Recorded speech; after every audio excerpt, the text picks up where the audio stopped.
Hi guys! Gusto mong malaman kung paano ko ginawa itong ating masarap at malambot na puto rice na gawa sa rice flour? Watch mo lang until end nitong video.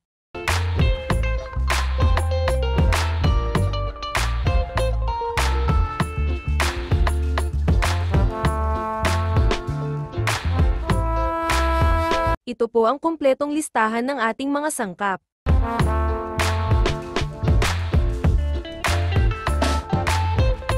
Pagsamahin natin ang 2 cups rice flour, 3/4 cup sugar, 33 grams milk powder, 1/4 teaspoon salt at 1 tablespoon instant yeast.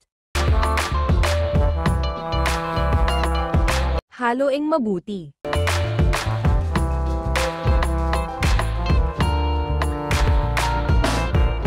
Tapos ilagay na natin dito ang 2 cups na coconut milk.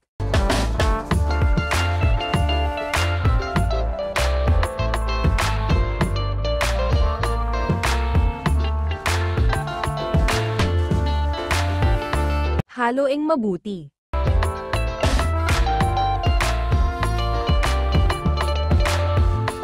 Gagawin natin ang ating tangshang paste. Pagsamahin lang ang ating 50 grams na rice flour at ang tubig na 1 1/2 cup.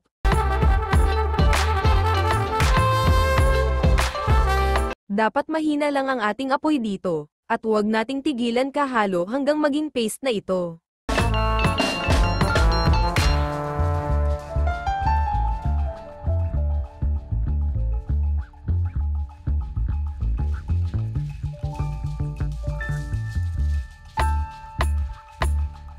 Ihalo na ang ating paste sa nauna nating mixture kahit ito ay medyo mainit-init pa.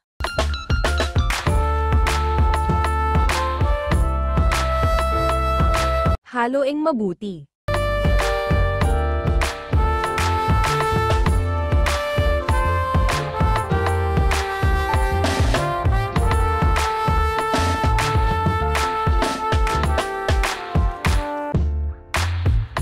Salain natin ito upang maging smooth ang ating mixture.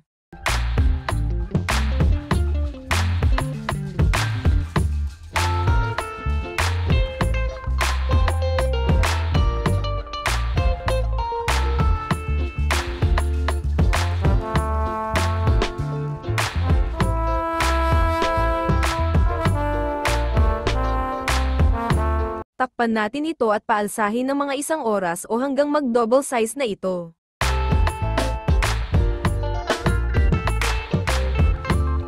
Pagkalipas ng 1 oras ayan umalsa na ito.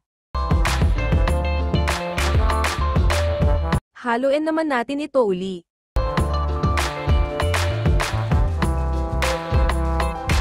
At ilagay na natin dito ang ating 1 tablespoon na baking powder at ang ating 1/2 teaspoon na vanilla. Haluing mabuti.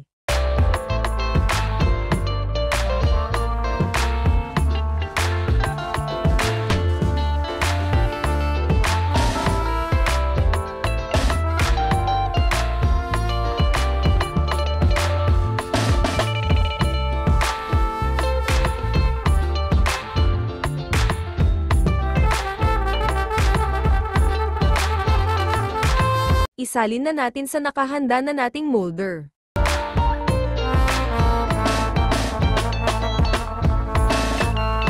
Dapat kumulo na ang tubig sa ating steamer bago natin ito isalang. Iluto lang natin ito sa low to medium heat 15 to 20 minutes o hanggang sa maluto na ito, check nyo na lang. After 20 minutes naluto na ang ating masarap na puto rice. Ito na ang ating second batch, nilagyan ko na ito ng violet food coloring. Nakagawa tayo ng 16 piraso sa recipe na to. Ang ganda ng ating puto guys, masarap ito at malambot.